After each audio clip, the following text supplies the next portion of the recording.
শিবগঞ্জ সীমান্তে থমথমে পরিস্থিতি বিরাজ করছে। বিএসএফ ও ভারতীয় জনগণ বাংলাদেশের অভ্যন্তরে ঢুকে কৃষকদের ঘরবাড়ি দখলের চেষ্টা চালাচ্ছে।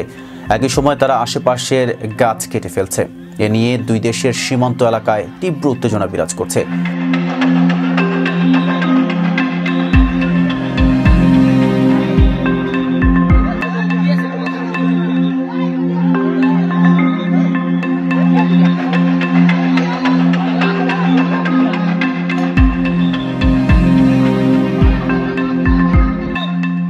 এদিকে বিজিবি ও বাংলাদেশের প্রতিরোধের মুখে তারা কিছুটা পিছু হটছে।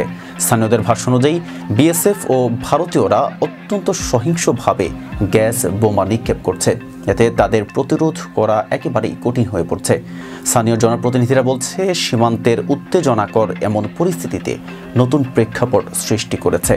তারা দেশের সার্বভৌমত্বের উপর আক্রমণ করছে। এর আগেও বিএসএফ সীমান্তে অস্থিতিশীল পরিস্থিতির সৃষ্টি করেছিল। এতে দুই দেশের সম্পর্কে টানাপোড়েন তৈরি করেছে।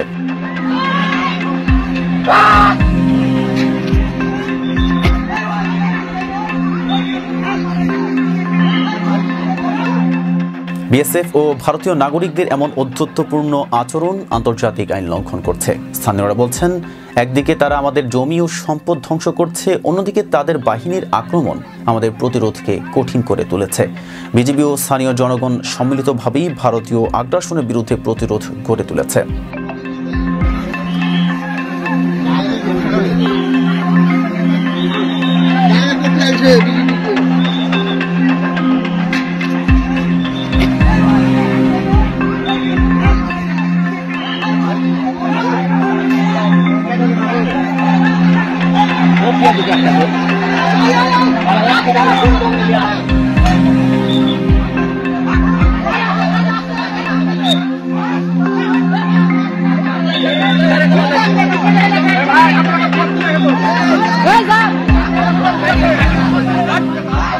Hey,